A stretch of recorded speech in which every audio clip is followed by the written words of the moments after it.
Эхэлсэн.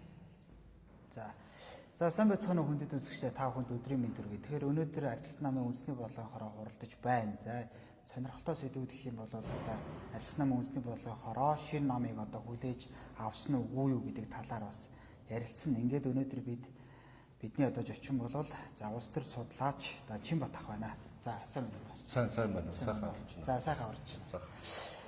За тэгэхээр би сайн нэг ингээд танилцуулган дээр хэллээ. Ер нь үндэсний бодлогоороо хурдлаа шүү дээ мэдэр тий.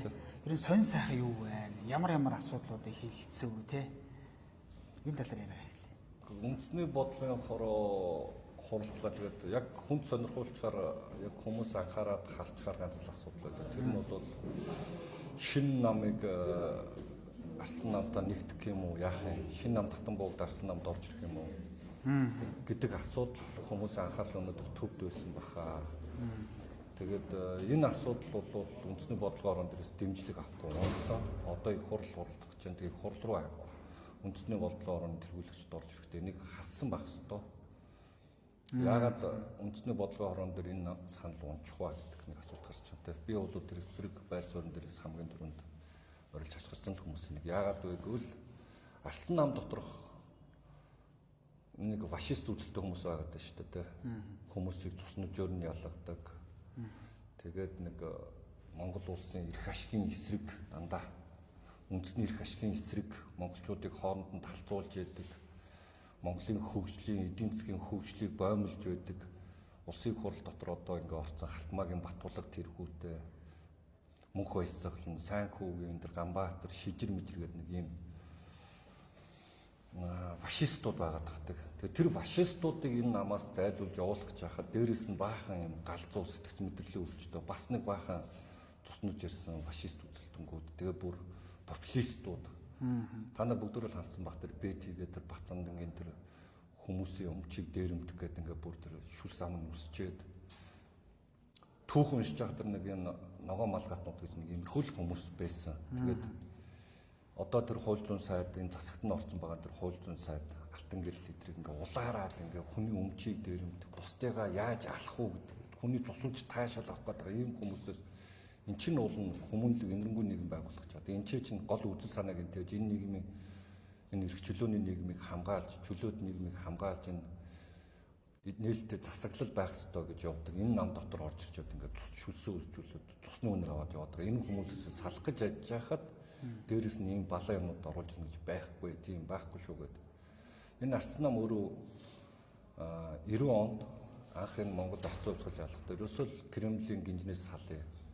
Монгол улс бие даасан улс үндэстэн байл гэж явсан шүү дээ. Тэгээ тэрний үзэл санаа нь явсаар хагаад энэ либерал үзэл санаа байх хэрэгтэй юм байна л гэдэгтэр одоо хувь хүний эрх, хувийн чөлөөт өрсөлдөөн, чөлөөт эдийн засгийг хамгаалдаг байх ёстой гэдэг. Энэ рүүгээ явах ёстой, ийм үзэл санаа руу явах ёстой энэ нам. Тэрнээс биш энэ иргэдийг доромжилж болохгүй шүү дээ. Тэ ингээд юу хамаагүй ярьдаг мэдрэл муутай хүмүүсийн цуглуул хогийн сав үнцэндээ биш л гэж хэлсэн. Тэгэхээр тийм учраас санал хураагдаад тэгээд шинэ нам арсан намтаар нэгдэх энэ асуудал бол байхгүй болсон. Сайн хурлаар бол ойлгомжтой яриад саналаа хураагаад 20 эдгэн хүн л үндэсний бодлогоор манай өнөөдөр чинь 290 орчим үндэсний бодлогоор хороо нэг гişүүд хуралдлаа. Тэгээд тэндээс нэг 20 гаруй хүн л шинэ намыг нэгтгэх дэмжсэн. Тэгээд бусд нь бол тэгцгүй унлаа. Тий, одоо та бас ингээд яран дээр хэлж байгаа нөгөө арчилсан нам дотор одоо өөр үзэл бодолтой хүмүүс байдаг гэдэг. Одоо яг хуу иргэдийн зүгээс харж байгаагаар бол одоо элбэгдэрч нарын бүлэглэл, Жинко нарын бүлэглэл, одоо сүүлд нэмэгдсэн Гантумар нарын бүлэглэл бол арчилсан нам дотор байна гэж сүүлийн үед бол таамаг ингээд дэвшүүлж байна. За та бол одоо жинхэнэ нөгөө үзэл санаа ярьдаг хүн учраас одоо ер нь ямар бүлэглэл одоо аль шатнаас нь одоо та ярина асуудал хамарч байна. За эхлээд нэгдүгээрт бодит байгаа зүйлийг дүгнэх нь зөв, чиний асуулт зөв. Яг үүндээ улсын хурлын нэр дэвшилтийг зөвхлөл элбэг дөржин хүмүүс нэр дэвшиж байгаа элбэг дөржинхан гэдсэн. Яг тэр үндэдсэн дээр тэр элбэг дөржинхан гэдэг тэр хүмүүс нэр дэвшсэн үү? Эхлээд энэ дээр хариулт хайх хэрэгтэй. Би мэдэхгүй байна элбэг дөржин хүн хэн гэдгийг. Зүгээр би тэр хувь улс төржийнхэн хувьд энэ эрхчлөөг авчирсан хүнийх нь би хүндэлдэг, миний хүндэлдэг Улс төрчийн хувьд, хувь хүнийх нь хувьд, эр зөргийнх нь хувьд миний хүндэлдэг улс төрч мөн үгүй мөн. Би хаач эргэлзээ үг хэлдэг. Тэрнээс би тэр хүний хүн бол биш. Яагаад гэвэл би энэ мэрэгжлийнхаа үднээс ч тэр энэ очих ёстой гэдэг талаасаач би бол гэдэг. Халтмаагийн Баттулгын бодит, Кремлийн бодит, Халтмаагийн Батлаг гэхээс Кремлийн бодит төсөл Арслан нам дотор орж ирээд Арслан намыг бодролж байгаа юу гэвэл үнэ. Энэ шиг үнэ юм байхгүй. Одоо энэ хурал жишээ нь 42 гишүүнээс хэн хэлбэгдэрч байгаа юм. Яг бодит байгаа Халтмаагийн Баттулгыг нэг харъя л та. Хэн бэ гэдэг. Шижир байна, тэр мөх баясгалан байна, хиншуугаан байна, тэр жаргал сайхан байна. Одоо энэ алтан гэрэлгээ хууль зүйн сайд нь байж байна те. Ингээ бодит баталгаа өөрөө байж байна. Тэгэд энэ бодит байгаа зүйл бол үнэ. Би бол байр суурь тодорхой хатуу байдаг. Хизээж Кремлээс юм уу Бээжингээс Арслан намыг удирдуулахгүй. Арслан нам бол өөрсдийн байр суурин дээр байна л гэдэг. За тэгээд одоо сүүлийн үед одоо энэ гантумар даргаыг одоо ер нь ажиллаа өгөх болоогүй юм уу? Одоо энэ чи бас дүрм өрөм дээр юм бас ажиллаа өгөх гэсэн юм байдсан байна лээ гэд. За тэгсэн гантумар дарга болохоор 2027 оны ерөнхийлөгчийн сонгуульд хүртэл байж л да тэргээд. Ер нь тэгээд одоо энэ яг ганибал тэр даргаыг бол яг ерөнхий нарийн бичгийн даргаараас баталсан биз дээ. Гантумар даргын хувьд одоо ер нь ямар байгаа вэ? Ер нь энэ гişүүд бас шахаж энэ намын дарга маргаа өөрчлөх тал дээр юм байна уу? Эсвэл бол өөрчлөхөд ирсэн чинь нөгөө эсэрдэн шиг тамгааваа цухтаачихаас яаж сэргийлэх вэ ч гэдэг юм те. Дүрмтэй ном шүү дээ. Дүрмийн дагуу тоглоно. Гантумар онгооч юм эсвэл энэ нэг их хурлын сонгуулийн үр дүнгийн дараа их хурл хуралдах гэсэн чи үндэсний бодлогоор хуралдах гэсэн чи үндэсний бодлогоор хуралдуулж чадахгүй болоод онлайн хурал гэж нэг юм хийгээд тэгээд тэн дээр 80% над итгэл үзүүлээ гэж зарлаад ийм л юм болсон шүү дээ. Яг үндэсний бодлогоор асуудлаа яриаг байгаа гэвэл яриаг байгаа. Гантумрын асуудал тэр сонгуулийн уялдуулаад тэр чагсаалтаар орсон гişүүд санхүүжилт өгсөн гэдэг. Тэр санхүүжилт нь хаашаа явсан? Нээлттэй баймаар байна те. Гэх мэтлэн маш олон асуултууд ужиграад үлдсэн энэ нэг өдөр задарна. Тийм учраас энэ үндэсний бодлогын хорооны гишүүд бол өнөөдөр энэ асуудлыг зөвхөж ярьсан. Тэгээд дараагийн хурлууд татъя одоо энэ дээр энийг яриад явах уу. Тэгээд энэ улс төрийн намын тухай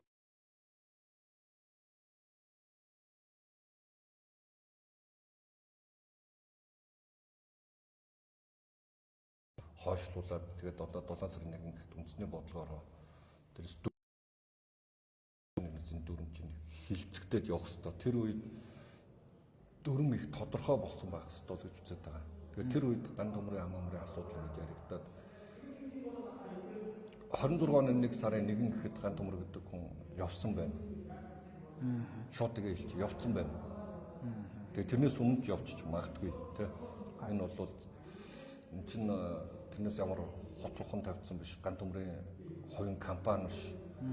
Тэгээд энэ улсын хурлд байгаа нэг 42 нөхрийн хувийн хүчийнхэн өсвөл хөрөнгө оруулсан компани биш шүү дээ. Тийм болохоор ийм зүгээр нэг асуудал өнөөдөр би урд нь ч бас тэр хурал дээр ч бас өнөөдөр хэллээ. Энэ Арслан нам чинь өөрөө ажил олгодог байгууллага биш байхгүй юу? Тэгэд өнөөдөр тийм ажил олгогчийн үүднээс хараад ах юм. Үгүй бид нар чи үзэн санаан дээр л огтлцох хэрэгтэй хүмүүс болохоос биш. Энд чинь хэн нэгэн хүнийг ажилдаа болгодог, ажил олгодог байгууллага ерөөсөө биш. Тэгээд тийм болохоор Арслан намын үндэсний бодлогоор нэг гişүүдийг зөөрөлөд байгаа. Бити юм нэг ажил олгогч өнцгөөс хараад байна надад. Тэгээд үзэн санаан дээр очих юм уу гомуулдаг байдаг.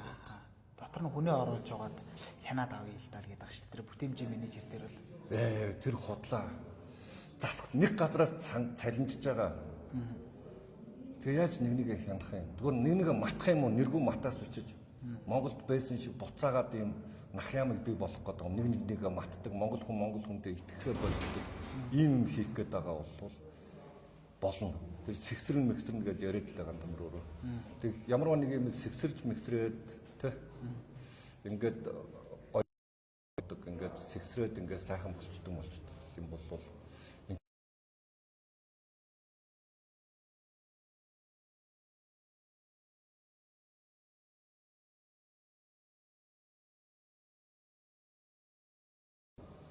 энэ бол зүгээр л монголчууд эргээд ногоон мал гаднууд бол нэгээ матдаг баял гэдэг юм руу явах гээд байгаа юм биш үү? Би тэгж л харж байгаа. Тэрнээс авчрал тэмцэх газар байгаа шүү. Эрүүгийн цагдаагийн газар байгаа үстэй, эдийн засгийн гэмт хэрэгтэй цагдаа байгаа үстэй. Эдгээр нь ажлаа хийхгүй эсвэл тэгэл арслан намынханд ногоон малгай өмсүүлэл тэгэл явуул та өөр яах гэдэг. Тэгээд энэ байгууллагуудад татан болох хэрэгтэй шүү дээ. Тэр би ингээд үзэл санаа бас ярьж байна. Хүмүүсээс бас асуудаг, ялангуяа танаа намын одоо залуучуудаас бас асууж ирсэн. За яг таны үеийн одоо яг үзэл санаантай үнэж хүмүүс бол мэдээж нэг хариулт хэлдэг. Танаа намын залуучууд болохоор бас ингэж яриад байгаа юм. Үгүй бид нар чи одоо 8 жил гудамд явлаа. Энэ засагч чи орё л та, нэг жоохон боожоо тавь л та. Одоо эн чинь бүхэл бүтэн нэг үе тасарлаа штэ. Одоо ардын намын залуучууд чи яаж сайхан танигдчих. Бид нар ч бас нэг жоохон танигдаад авъя л гэдэг. Энэ дэр тасаал хэлсэн шүү бүр танаа тийм би олон залуучуудаас би нэг л юм хэлээ.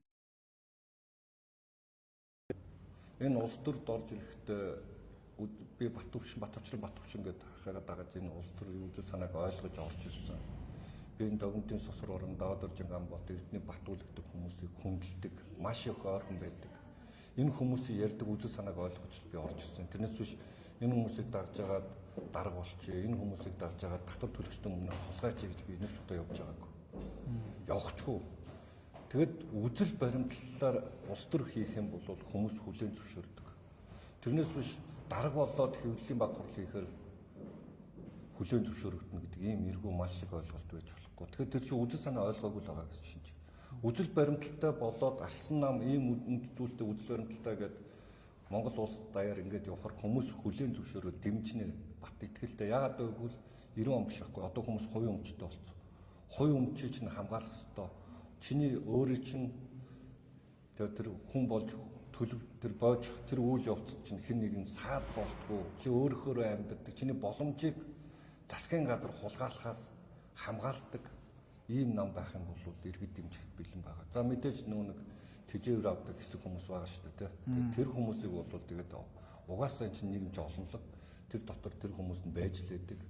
Бид л бол юу вэ гэхээр ингээд олонход байгаа байр суурь яг бодит байгаа зүйлээ танилцуулж тэндээс санал авна шүү дээ. Тэрнээс биш юу гэдэг хотлоо яриад популизм хийгээд харлаа шүү дээ энэ улс төрийн энэ үр дүнг тийм үстэй. Тэгээ одоо өнөөдөр энэ ахаа цаашаа яг энэ маягаар явах юм бол ингээд Монгол улс зүгээр авторитар нийгэм рүү орлоо гэдгийг олон улсын байгууллага зарлалцглаа. Монгол улс боддоор ингээд оюун эрдэнэ гэдэг хүний Монгол болно, оюун эрдэнэ Монгол болно. Бид нар урд нь 90 оноос өмнө Цэдэн Билийн Монгол байлаа, Чоболсонгийн Монгол байлаа. Одоо энэ 35 жилийн дараа оюун эрдэнэ Монгол болох.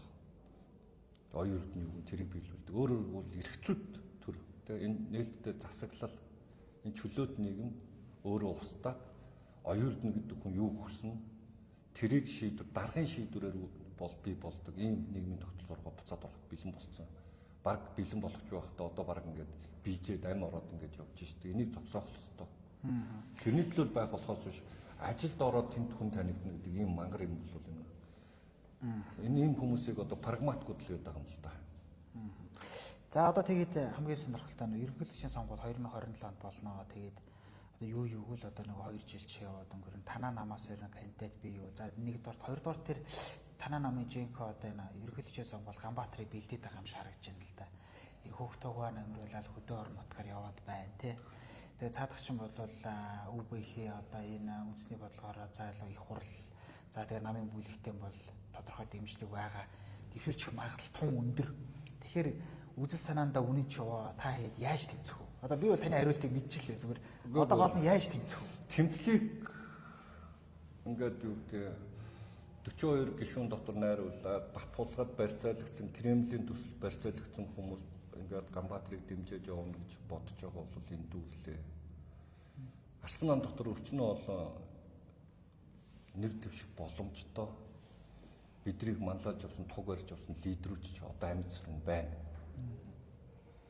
Тэ манай нам дотор яг миний үеийнхний доторчсон энэ үнд зүйлийг хамгаалаж явж байгаа хүмүүс байгаа. Их хурл доторч байгаа. Зүгээр ийм юмрууд бол явнаа.